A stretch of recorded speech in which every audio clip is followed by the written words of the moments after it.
friendo, Steve here. Welcome back to the channel. So I know a lot of you are probably interested in my thoughts on AEW's Full Gear. Well, hey, guess what? If you want a really long version of it where I talk it out with my best friend, head over to the Going In Raw podcast and you can check out the podcast length version of the review there. We dropped that yesterday. But today, for all you loyal WrestleJuice friendos, I thought I'd give you a quick version of my thoughts about AEW's Full Gear. I did this back for All Out, and I thought I'd do the same thing here for Full Gear, because why not, right? I'm a wrestling channel over here. I might as well talk about stuff as well. So before I get started, do me a quick favor. Give this video a thumbs up. If you don't like it by the end, you can always take that thumbs up away. But if you really want to help me out, hit that subscribe button. If you haven't already, if you're not subscribed to the channel, why not hit that subscribe button and join the dozens and dozens that are subbed to the channel. No, man, we're approaching 30,000. That's a pretty cool deal. Anyways, let's hop right into this. First match. Okay. Actually, first thing I had to get out of the way. Yes, I am going to do a Stone Cold Steve Austin review on this show. It is partway written. It's coming hopefully this weekend. So if anybody just wants to wait for that, you can do that. But first, I'm going to do like a regular Steve here version of the review. I know it's really difficult because I haven't been doing these things lately. All right, first match. MJF versus Darby Allin. I thought this was, I'm going to get some heat for this, I know. This was 99% of a great match. This was the best match I've seen out of Darby or MJF probably ever. I'm just so tired of that damn Dynamite dozen ring thing that MJF uses. I thought that the finish of the match kind of not ruined. I'm not going to say ruined. That's a bit harsh. But I feel like this match deserved, for how good it was, deserved a better finish. Darby Allin was given the skateboard by MJF, said, hey, he's trying to break him mentally, right? Hey, use this thing on me. Darby said, nah, I'm not going to do it. As the ref was distracted, MJF pulls out his ring, bang, pops Darby Allin, and then he gets the win with the side headlock takeover, like he said he was going to. But of course, Darby Allin was out because of the diamond ring thing. So I thought it was a really terrific match. I thought the feud leading up to it was a whole lot of nothing, but the match itself was excellent wrestling. Not a fan of that finish, but hey, maybe they'll run it back and keep this feud going and we'll get, I don't know, like a cage match or something. Who knows? Anyways, moving on. Next match, FTR versus Lucha Bros. This one I think we can all agree on was just a stellar match with a terrible finish. I get the feeling the finish to this match, which saw the wrong man, the guy who wasn't legal, Cash Wheeler, instead of Dax Harwood, being pinned by the Lucha Brothers with their finish. That was probably just meant to set up the Triple Mania Regius match coming up December 5th. I thoroughly intend on doing a watch along over at Going In Raw. I'm pretty sure we're going to do that. Should be a ton of fun. So I'm looking forward to that. Next up, we've got Miro versus Dan. But no, otherwise that FTR Lucha Bros match, holy wow. That was just a spectacular match. Great stuff. Go check it out if you haven't. By the way, Full Gear, if you haven't checked it out, it's fantastic. Next up, Miro versus Danielson. I was pretty shocked that Brian Danielson didn't lose this match. I thought Miro was going to give him his first loss because I thought that Mox was going to be the guy in the spot and he was going to move on, but it was Danielson. He continues on. He's going to have a match with Hangman.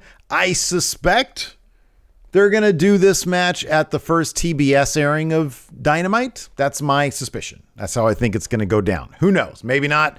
But that match is going to be great. And that is going to be Bryan Danielson's first loss in AEW to Hangman Page. What a great first win for Hangman Page. First title defense, I should say, for Hangman Page would be Danielson. I love this match. I love this match from the beginning. It was 80% of this match was Miro just destroying Bryan Danielson. And then that finish, the story is Miro's neck is his weakness. Miro curses God for his bad neck. Miro said in his promo that he was going to trade my bad neck for your bad neck, Bryan Danielson. But Bryan Danielson, smarter, more sort of coordinated, less dealing with trying to pray to God or whatever. Got him up to the top, hit him with a top rope DDT, put him in the guillotine. he was already out. Bryan Danielson moves on. I thought that was a great match with an awesome finish. I love that in Bryan Danielson matches, in a lot of different types of matches in AEW, Cody does this, plenty of people do this. They don't just do the same formulaic stuff where they go straight to their finishing move, whatever that might be. Bryan Danielson targeted Miro's neck, gave him the Danielson stomps to the neck, and then hit that super DDT from the top, and that was enough to put Miro away. Really good stuff. Made sense for the opponent. Next up, SUPERKLIQ versus the Jurassic Express and Christian. I was pretty shocked at this match. Didn't realize that the story of this match was going to be, it was Jungle Boy okay killing a person because his father figure, in this case Christian, is all about the concerto, which, oh my God, is a horrifying maneuver. And then he whacked Matt or Nick, I think it was Matt Jackson, with it there at the finish. And Jungle Boy was like, hey, Dad, I'll take that chair from you. Let me murder this guy with the concerto. And then that totally happened.